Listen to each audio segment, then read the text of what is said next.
Al Jazeera news پر interviews کا ایک سلسلہ ہے۔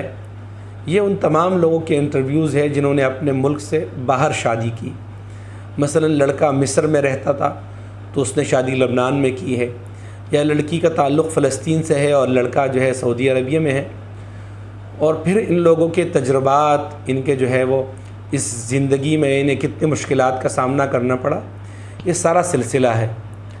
ان تمام لوگوں سے جب پوچھا گیا کہ آپ کی شادی شدہ زندگی اب کیسی گزر رہی ہے، اور اپنے خاندان، اپنے ملک، بلکہ اپنے تہذیب کو چھوڑ کر دوسرے ممالک کے رہنے والوں سے جب آپ نے شادی کی تو آپ کو اس کے نقصانات زیادہ ہے یا فوائد زیادہ ہے؟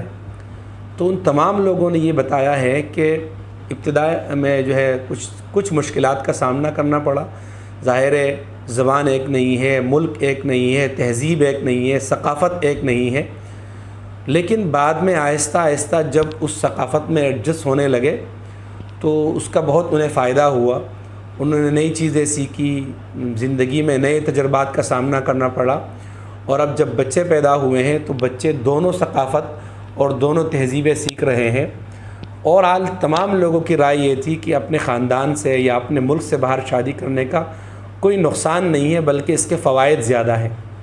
ہمارے ہاں پاکستان میں بہت سارے خاندانوں میں یہ رسم ہے کہ اپنے خاندان سے باہر شادی نہیں کریں گے، تو اس کے فوائد بھی بہت زیادہ ہیں۔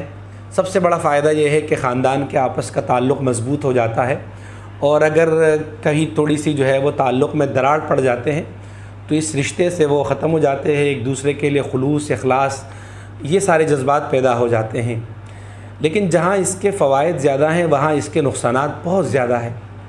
اس کا سب سے بڑا نقصان یہ ہے کہ بعض لوگ اس پر سختی سے کاربند ہیں کہ خاندان میں رشتہ ملنا چاہیے، خاندان سے باہر رشتہ ہم نہیں کریں گے چاہے کچھ بھی ہو۔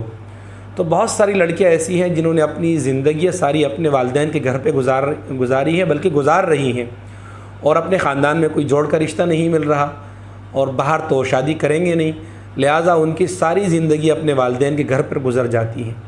اور اس کا یعنی شادی نہ کرنے کا سب سے بڑا نقصان یہ کہ معاشرے میں بہت ساری اخلاقی برائیاں جنم لیتی ہے، اور سب سے بڑا جو نقصان ہے وہ یہ ہے کہ بدکاری، فواحش یہ معاشرے میں پھیلتے ہیں۔ ظاہر ہے جب ایک چیز کا جو فطری راستہ ہے، جب وہ فطری راستہ اسے نہیں ملے گا تو وہ دوسرے غلط راستوں پر جائیں گے۔ شہوت کنٹرول کرنے کا ایک فطری راستہ ہے، جب اس فطری راستے پر ہم عمل نہیں کریں گے تو ظاہر ہے پھر شہوت کو کنٹرول کرنے کے غیر فطری اور غیر اخلاقی، غیر اسلامی راستے لوگ تلاش کریں گے۔ قرآن کریم میں بھی اللہ رب العزت نے اس کی طرف ایک ضمناً اشارہ کیا ہے۔ سورہ فرقان میں ہے هو الذی خلق من الماء بشرا فجعله نسبا وصہرا۔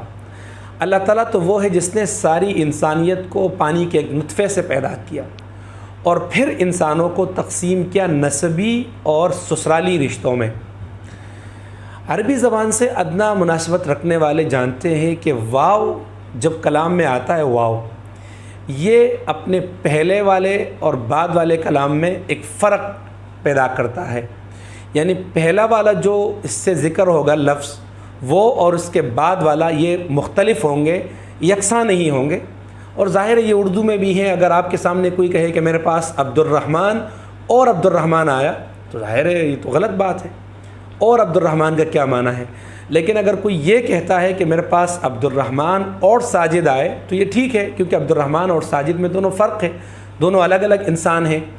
تو اس سے یہاں پر پہلے میں ہے فجعلہ نسبا وصہرا، اللہ تعالیٰ نے نسبی اور سسرالی رشتے بنائے۔ تو اس سے معلوم ہوا کہ اصولاً تو یہ ہے کہ نسبی اور سسرالی رشتوں میں فرق ہونا چاہیے۔ بہت سارے لوگوں کے جو ہے وہ جو فرسٹ کزن میں میرج کرتے ہیں تو ان میں ایک آدمی اس کا تایا بھی ہوتا ہے اور سسر بھی ہوتا ہے، ایک آدمی اس کا چچا بھی ہوتا ہے، سسر بھی ہوتا ہے۔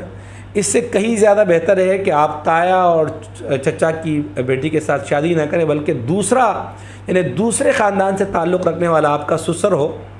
ظاہر ہے اس میں کوئی ممانعت نہیں ہے، یہ دونوں طرح جائز ہے۔